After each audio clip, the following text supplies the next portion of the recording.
Көктемнің аяқ шені. Қызыл шекарада жауын шашынды болып тұр.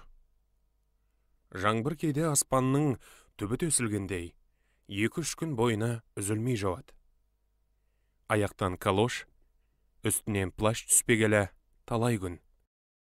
Осындай мазасыздықтың салдарынан колхоздың жер жырту науқаны созалаңдап, әлі бітіңкіремей тұр. Бірақ соған қарамастан шаруа баққан жұрт бұл көктемге дән риза. Егін мен шөптің мол шығатын құт көктемі деп атап жүр. Бүгін сол жылаңқы көктемнің кенет серігіп жадыраған кезінің бірі. Таңертеңгі мезгіл. Тыста талайдан бері байқалмаған шуақты күн бар. Көше шеті мен үйдің арасындағы алаң жерлерде тығыз қаулап жетіле бастаған балғын көкпеңбек таза реңмен көңілді жарқырайды.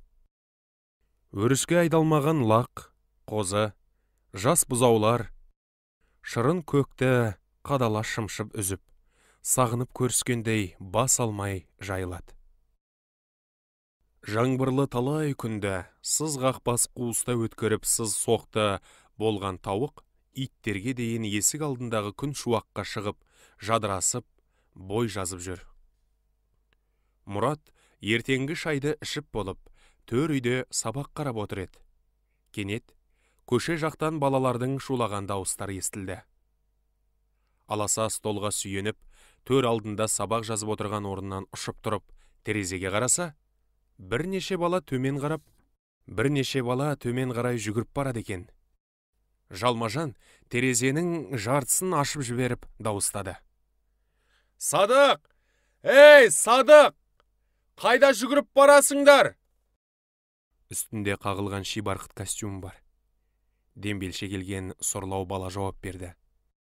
Әскерлер ат ойнатып жатыр. Бұл ара Жетісу өлкесінің шекаралы бір тұсы.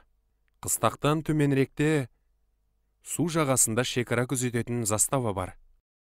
Жүгіріп бара жатқандардың бет алысы сол болып шықты. Заставаның дәл қасында әскерлердің жазғы уақытта ат ойнататын ойын алаңы бар.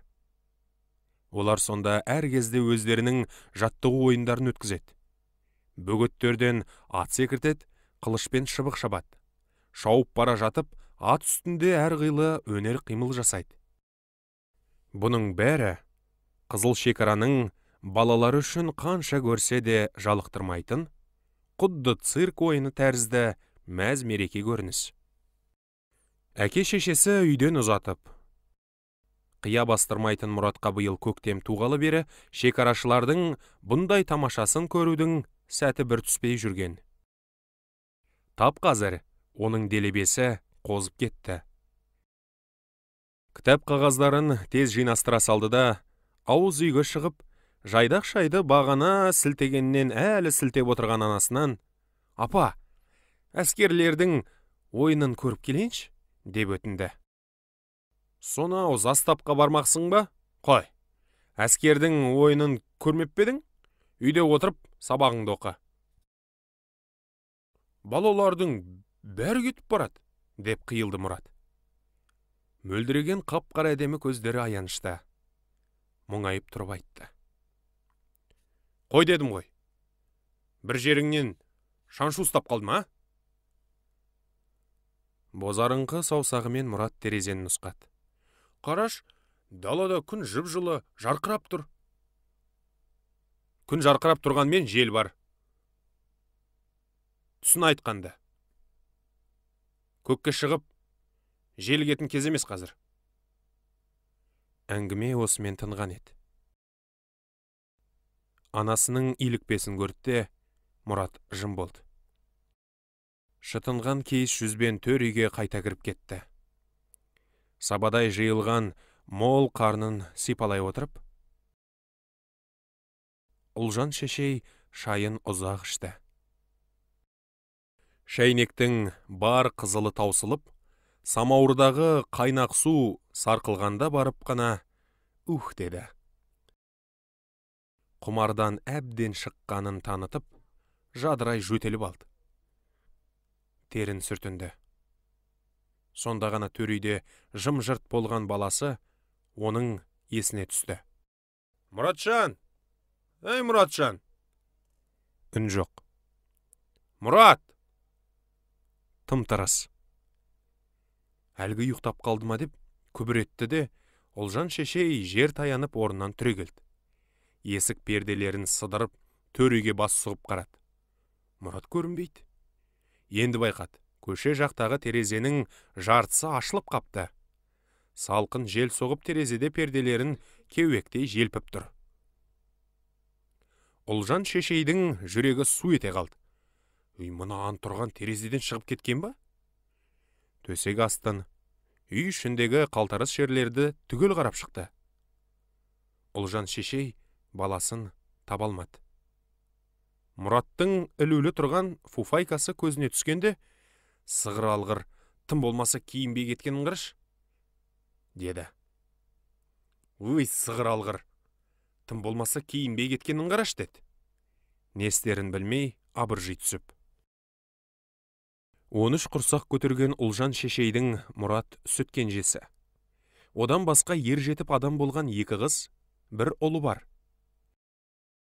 Қыздарының екеуі де күйеуге шығып, өз алдына үйлі баранды болып кетті. Олар екеуі де бұл маңайдан жырақта тұрады. Ал Мұраттан 12 жас үлкен Әбдібақас деген ұлы нағыз көкжал жігіттің өзі еді. Колхозда бригадир болып істеп, аты шығып жүретін. Соғыс басталысымен өзі тіленіп майданға алынды да, сонда мерт болды. Әбдібақастың қайғысы Ұлжан шешей мен Батырбай қарттың шымбайына кезінде ерекше батты. Ет жүректерін жидетіп, еңселерін күрт түсіріп жіберді. Қаншама ыстық жас көл болып төгілмеді. Қаншама рет жүрек қабыққа қайырылып сөгілмеді. Әбдібақастың атын атап, естеріне алғанда, жүректері жаралы, көңілдері қаралы қос атана осы кезде де құм болып егіліп кетеді. Енді міне, көптен қалған сарқыттай олардың көз алдарында қалқайып жүрген тек Мұрат қана. Өткеннің қайтып оралмасына, өшкеннің жан басына көздері жеткен 2 қарт енді соны медет етіп, тілеуін тілейді. Құдай, енді осыма, қарайған осы шыбыныма өмір бер, қызығын көрсет деп, таңды мінәжат етуімен атырады. Күнді мінәжат етуімен батырады. Қоруыш қарт ата-ана жанымыз Мұраттың үстінде шықсын деп тұрады. Аяларынан шығарғылары, көзден таса еткілер келмейді. Мұратты олар қалатын нәзік жұмыртқадай көреді. Дүние жүзінің бар қауіп қатері ылғи да Мұратты торауылдап жүретіндей сезіледі оларға. Арқандаулы аттай ғып, не қыста, не жазда олар Мұратты үй маңайынан ұзатып ешқайда шығара қоймайды. Өшіккен балалардың Мұратты кейде үй күшік деп ызаландырытады. Өшіккен балалардың Мұратты кейде үй күшік деп ызаландыратыны да осыдан. Терезеден секіріп түсіп, балалардың соңынан ілесе жөнелген Мұрат, еркіндік өмірдің рақатын бірден сезінгендей болды. Өмірдің рақатын бірден сезінгендей болды. Көктемнің мөлдіреген сап-салқын таза ауасы алдынан жел боп есіп, тынысын ашып жіберді. Қолтығына қанат біткендей шабыттана сілтеп, балалардың бірінен соң бірін басып озды. Өзінің тәуір жүгіретіндігіне масаттанып, өкпесі өше бастағанына қарамай өршелене түсті. Бір-екі рет артына бұрылшақтап қарап еді, ашық қалған терезесі қалқайып бейқам тұрған өздерінің қоңыр тамын көрді. Ауыз үйде шешесінің қаперсіз күйде шәй ішіп отырған кейпі көз алдына елестеді. Әскерлер ат ойынын өткізетін алаңның дәл бүйірінде алыстан қарағанда төңгірген қазан тәрізденіп көрінетін төмпешік бар. Балалардың тамашалап қарайтын дағдылы орны осы ара. Алдыңғы кеткен 3-4 бала соның үстіне енді шығып үлгергенде, оларды өкшелеп, ентелеп Мұратта жетті. Солдаттар Бұл кезде шыбық шауып жатқан. Кезек астында ойнақшыған биік ақ боз аты бар шекарашыға келді. Қолындағы жалаңаш қылышы мен жасыл фуражкасының күн қағары жарқ-жұрқ етіп, саптан алғарақ озып шықты. «Старшина! Николай Трофимович! Ох, ол қазір көрсет!» деп балалар оны танып шулап қоя берді. Ақ боз аттың әсемдігі көз тойғысыз. Мойнын аққудай еп, көлденеңдеп, билеп тұр. Үстіндегі старшина тебініп қалған кезде алдыңғы екі аяғын көкке сермей атылып, бір сәтке шаншылып тұрып қалды да, содан соң шолақ құйрығы желбіреп, құйғытып шаба жөнелді. Аралары 15-20 метрде етіліп орнатылған бағандардың басына қадап-қадап қойған солқылдақ жіңішке көк шыбықтар тұр. Застава старшинасы Украин Денисенко басқалардан ерекше өнер көрсетіп, әлгілердің біреуін қалдырмай турап өтті. Оңды-солды дөп сілтенген алмас қылыштың соңында көк шыбықтар бірінен соң бірі сол тіке тұрған қалпында болмашы ғана дір ете қап, қиылып түсіп жатты. Басқаларға ұқсап жаралап кету, тигізе алмай кету деген болмады. Ең соңғы биіктеу екі бағанның біреуінің басында ішіне нығарлап шөп тығылған тығыз дорбаша тұр еді. Старшина оны қылышын шүйілтіп әкеп, дәл бүйірден қорс еткізіп түйреп түсірді. Ал одан кейінгі ең ақырғы бағанда ілулі тұрған темір шеңбер бар еді. Әлгіні құйғытып бара жатқан екпінмен аспандата қағып, ұшырып жібергенде шеңбер әуелеп бір талай жерге шырқап барды. «Ой, жаса старшина! Әне, көрдің бе оны? Ол сондай, ол керемет!» десіп, балалар әлгіден бетер шуласып, рахатқа батып жатыр. Мұрат таңдайының балын сора сүйсініп: «Эх, шіркін-ай, мен де осындай командир болсамшы» деп дауыстап жіберді. Мектеп директоры Тоқмолданың баласы Едірең Садық Мұраттың жүзіне бажырая қарады. Мектеп директоры Тоқмолданың баласы Едірең Садық Мұраттың жүзіне бажырая қарады. «Командир болмай қал. Сен үй күшікті әуелі солдатқа дала қоймас. Неге? Солдаттар әне, дәу, мықты. Ал сен болсаң, түрің мұнау, күнде ауырып қаласың». «Өскенде ауырмайым», деді Мұрат сөзден ұтылғысы келмей. «Өспей қал», деп Садық Мұратты итеріп кеп жібергенде, бейқам отырған ол еңіске қарай тыраң етіп құлап түсті. Балалар ду күліп мәз болысып жатыр. Елден ерек Садық мәз. Мұраттың оған бұдан бұрында бір-екі жерде есесі кетіп еді. Қазіргісі тіпті қорлық болды. У үстіне у тамып, Мұраттың жанын күйдіріп жіберді. «Сен не, неге итересің?» деп ол Садыққа тұра ұмтылды. Отты көздерінен шынай ашу шаттанып түйіліп алған. «Итерсен не? Ал не істемексің, ал?» деп Садық мығымдана түрегеліп, өр кеудесін Мұраттың алдына тосты. Мен сені шұрып жіберем!» деді Мұрат тістеніп. «Шұрмай қал!» «Ұшырам дедім, ұшырам!» «Қане, ал, ұшыр шал!» «Қане, ұшыр!» Тұтап келе жатқан төбелес сөніп қалмасын деп, басқа балалар тұс-тұстан жел бере бастады. Мұрат, қорықпа! Садық, өзін тыраң еткішші! Үрейт соқ! Көк қасқа! Соқ! деген дауыстар жамырап кетті. Қара күші Мұраттан басым екенін Садық жақсы біледі. Арқаланып тұрғаны да сол білек күші. Ал Мұраттың сұрланып, ашынып алған жүзінде оның пысын басқандай айбат оты, өткірлік бар еді. Сол себепті де Садық бірінші болып қол жұмсауға баталмай тұр. Егескен қораздар тәрізденіп, ол екеуінің құр секеңдеп тұрғандарына өзгелер тіптен риза емес. Қызыл шеке төбелестің өзі болмағанмен, одан бергі бірдеңесі бұрқ ете түссе екен деп, бір-бірімен жарыса өрекпейді. «Ал ендеше күресіңдер, кімнің күшті екені сонда белгілі болады. Ал ұстасыңдар! Жығылғанды жер көтереді. Су жүрек, қорқып тұр! Мынау қатын ғой!»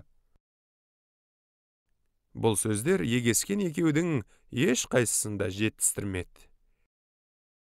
Шымбайларына батырақ қамшымен осып жібергендей болды. Екеуі шап ұстасып, тіресіп қалды. Өзгелер ортаны ашып, серпіле берді. Сөйткенше болған жоқ, тырмысқанына болмай үйіріп әкеп, Садық Мұратты жерге топ еткізді. Онымен де қоймады. Намысына тиетіндей тағы бір жаман ырым сөзді айтты. Күшің маған деп мұрттың басынан аттап кетті. Шекарашылардың ойыны әлі аяқталған жоқ. Бөгеттерден ат секірту болып жатыр. Балалар төбешіктің үстіне жайғасқан күйі әлі сол улап-шулап тамашалап қарауда. Мұрат басқалардан артқарақ оқшау отыр. Мүйізделген сиырдай жырылып шығып, қораштанып, бүгіле түскен. Көзі шекарашылардың ойынында болса да, көңілі басқада. Әлгінде Садықтан тапқан жеңілісті титықтатып, намысын шоқтай қарып, күйіндіріп отыр. Япыр-ай, осыншама әлсіз болып, нәзік болып туармын ба? Күшті болып, Садықтай болып неге тумадым? Сонда мен оған танытар едім.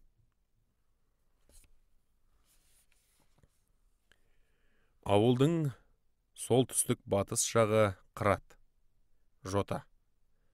Жауын шашын көбінесе сол тұстан келеді. Аспан жарқырап тұрғанның өзінде теріскейден бір жел тұрса болғаны. Жентектелген сұр бұлттар иек артпадан жөңкіліп шыға келіп, сатырлатып құйып өтетін дағдысы бар. Ауа райының сол шалдуар мінезі оқыстан тағы біліне бастады. Аю тұлғалас қап-қара бір бұлт, өмекені тура асып, екпіндеп келеді. Соңында тіркес тағы да бұлттар көрінеді. Болыңдар, қозғалыңдар тезірек. Мына қыстақтың адамдары үйді-үйлеріне тығылып, жасырыны бүлгіргенше төгіп жіберейік деп, бірін-бірі ығыстыра итерсіп, асығып келе жатқан тәрізді. Ойын қызығына еліккен шуылдақ балалар бұны елейтін де, байқайтын емес. Батыстан ызғырақ жел тұрып, жер бетін көлеңкі басып, аз уақыттың ішінде ауа райы құбылып шыға келді. Манадан бері қарай желдің өтіне қақталып, көлекшең отырған Мұрат кенеттен селк ете қалды. Сол жақ қолтығының астынан біреу ине сұғып алғандай болды. Жаман шаншып кетті. Дәл осы кезде балалардың біреуі үрейлі дауыспен «Күн жауып келеді» деді. Аспанда зеңбірек атылғандай күр етті. Балалар орындарынан шулай түрегелісті. «Қап бәлем, байқатпай бас салайын деп едім, болмадың-ау» деп ызаланғандай, күннің күркіреуі үдеп барып басыла бергенде, найзағайдың отты қамшысы шатыр ете қалды. Сатырлаған ап-бауыр тамшылардың астында балалар үріккен қойдай тырағайлап, қыстаққа қарай бей-берекет жүгірісті. Сыртта тасырлап жаңбыр жауа бастағанын көргенде, Ұлжан шешейде ес қалмады. «Қап өлді-ау, әлгі өлетін болды-ау» деп Мұраттың фуфайкасын ұстап жүгіріп шықты. Есік алдындағы тезектердің үстін жабамын деп тағы да біраз бөгіліп қалды. Одан енді жөнеле бергенде, көзіне батырбай қарияның бағана өзі жуып, қораның шетіне жайып қойған шейдесі түсті. Оны ол күйінде тағы да тастап кете алмады. Жейдені үйге кіргізіп, ашық қалып бара жатқан есікті құлыптап үлгіргенше жаңбыр елкіне түсті. Енді тіпті өрт шығып жатса да, бөгілуге оның мұршасы жоқ еді. Ауыр денесі іркілдеп, құнжыңдай басып, заставаға қарай жүгіре жөнелді. Шомылатын адамдар табылды дегендей, жаңбыр ышқына құйып кетті. Сүме болған бірнеше бала Ұлжан шешейдің алдынан қарсы жүгіріп келеді.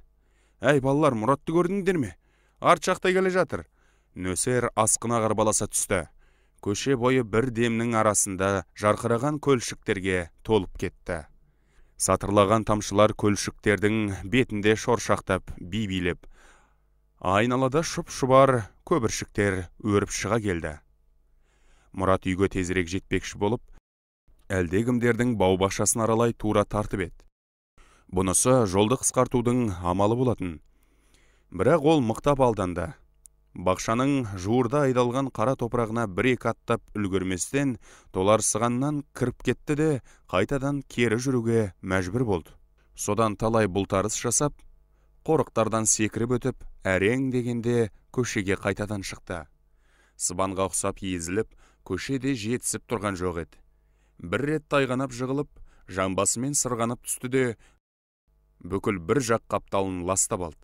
Өстіп ел баспаған жерлерді басып, машақат кешіп жүргенде Мұрат өзін іздеп, алдынан киім алып шыққан анасымен кездесе алмай қалды да, сұры кете малшынып, үйге жетті. Келсе, есікте құлып тұр. Қайтерін білмей сасқалақтап, өзге паналар жер таппағаннан кейін, жүгіріп барып сыз қораға кірді. Жаңбыр ұзаққа бармады.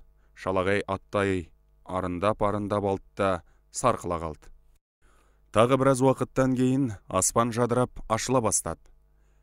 Қарсыдағы үйдің қабырғасына ала шұбар бұлттың жыртығынан жарқыраған күн сәулесі түсті. Бір кезде өкпесі аузына тығылып, ахлап ухлеп Ұлжан шешей келді. Аяғы толарсығаннан саз балшық. Үсті басы малмандай су. Қорадан тістісіне сақылдап Мұрат шығып келеді. Екі беті көк қайыстанып, жақ жүні өрпейіп кеткен. Топшысынан оқ тиген құстың қанатына ұқсап екі иығы сөмпиіп, екі жеңі салбырап, қалш-қалш етеді. «Ей көтек, мынау қайдан шыға келді? Ойбай, сорлай, өлдің-ау. Ұсқының кетіп қалыпты ғой, бейшара». Мұрат анасының жүзіне кінәлі көзбен жәутеңдеп қарай берді. Батыр Байғария колхозшылардың жекеменшік сиырын бағады. Мал дегенде қолқа жүрегі елжіреп тұратын адам. Сиырлар тойынсын деп, кеш батқанша жаятын әдеті. Бүгінде сол дағдысымен ауылға күн батар алдында ғана келді. Аттан түсіп жатып үй жаққа көз тастаса тым-тырыс. Әншейінде бұл кезде есік алдында бажылдап, бұ бұрқыраған ақ самауыр тұратын еді. Ол да көрінбейді. Су сіңіп, сіресіп қалған қалың сулығын қаудырлатып, Батыкең ауыз үйге кіргенде, төр үйден Мұраттың қинала жөтеліп ентіккен сыбысы естілді. Батыкеңнің жүрегі шымыр етіп, үркіп қалғандай болды. Есікті шымылдықпен тұрған пердені қамшы сабымен сырып ашып қарап еді. Ала көлеңке тарта бастаған үйдің ішінен төсекте жатқан баласын, оның қасында мелшиіп салбырап отырған кемпірін көрді. Бір түйір аяз зырқ етіп, Батыкеңнің миын тесіп өткендей болды. Мұнаған не болған? Жайша жатыр ма? Кеудесіндегі қапырықты Ұлжан шешей бір күрсініп шығартты. Қайдан жайша болсын, деп бүгінгі уақиғаны баяндап берді. Батыкең шешінді де Мұраттың қасына келді. Өз алақанын оның маңдайына басып көрді. Еті лапылдап тұр екен. Докторды шақырдың ба? Доктор не істеуші еді? Суық тиген балаға оның дәрісі ем бола ма? Одан да сой қазір қарамарқаны. Тереге салмаса болмайды. Мұратқа анық ем боларына көзі жетсе, Батыкең қарамарқа түгіл астындағы жалғыз атын союдан да тайынбайды. Бірақ ол кемпірінен көрі көз ашықтау, жаңашылдау адам. Дегенмен көрсін, дөсәні мен шақырып келейін, деп бөгілместен шығып кетті. Қызыл шекараның докторы Дуся дейтін жас орыс қызы. 2 жылдық фельдшерлік мектепті бітірген, білім шарқы бар. Бірақ жар дегендегі жалғыз доктор болғаннан кейін, бұл араның халқы оның білімін есепке алып жатпайды. Көрінгісі келгендері қандай аурумен ауырса да келіп, көріне береді. Ауыл қазағының ырқына Дуся да көніп алған.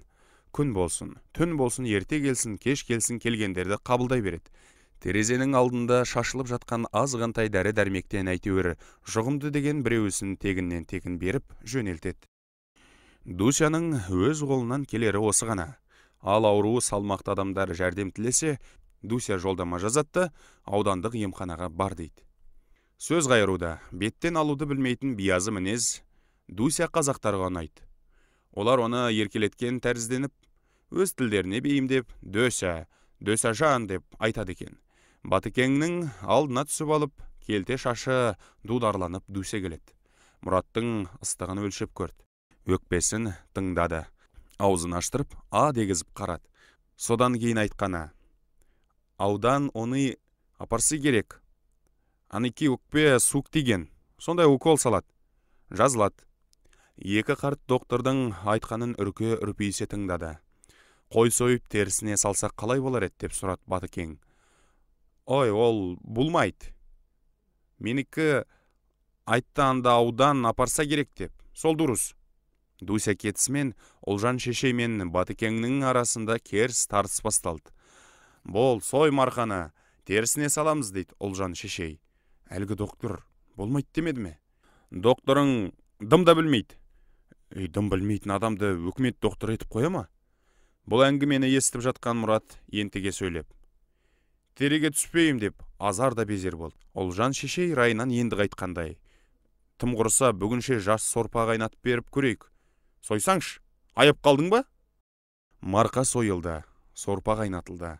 Бірақ ше ғой, жей ғой, жазыласың деп қаншама жалынып жалбарынғанмен, зекіп қыстағанмен, Мұрат жарытып ештеңе ішіп жемеді. Ертеңінде ыстығы көтеріле түскенін көріп, Батыкең Мұратты ауданға алып жөнелді. Мұрат ауруханада жатқанда халқымызды шаттыққа бөлеген аса зор қуанышты оқиға болды. Соғыс бітті. 4 жыл бойына елдің титығына жетіп, қажаған апаттың үні өшті. Жұрт әрқайсысы өз білгенінше қуанды. Біреу бас салып сүйіп жатты. Салтаттылар көше бойымен шапқылап, әлдекімнің бейқам жайылып жүрген лақтары болса, көкпар етіп тартып ала жөнелесті. Бұл үшін оларды тергеп тежеген ешкімде болған жоқ. Қуанғаннан еңіреп жылағандар да аз емес. Осының бәрін аурулар аурухананың терезесіне жабысып көріп тұрды. Бұл кезде ыстығы қайтып сергіп қалған Мұрат та солардың ішінде еді. Мұрат ауруханадан шөлмектей болып бозарып, жүдеп шықты. От шашқан көздері ғана сол бұрынғысындай жайнап тұр.